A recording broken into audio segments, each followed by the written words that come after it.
Check out the second half of that passage we read earlier about Jesus having compassion. It says this. It says the harvest is great, but the workers are few. It says that we should pray to the Lord who's in charge of the harvest and ask him to send more workers into the fields. Isn't it easy to pass up opportunities?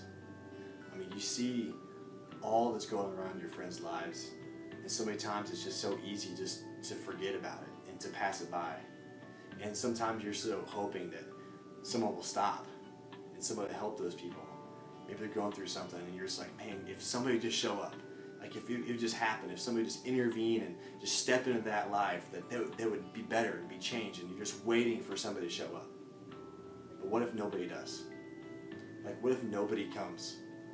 Like, what if it just doesn't happen? And the truth is, Jesus isn't going to show up to your cafeteria. Jesus isn't going to show up to your classroom. And Jesus isn't going to show up to your school. It's not going to happen. Well, you're the answer. Like, Jesus is sending you out. Like, people have been praying so that you would go out and you be the one sent into their lives, and you're the one that takes in the harvest. You're the one that shares the gospel. The Bible makes it clear in this passage that it's our responsibility to tell our friends about Christ. The good news is there is hope.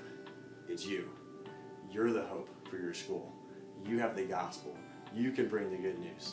The Bible says in this passage, which is super awesome, that people are ready for the gospel.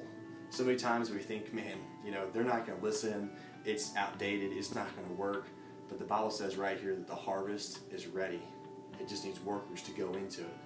And so I'm asking you, how can God use you to bring the gospel to your school?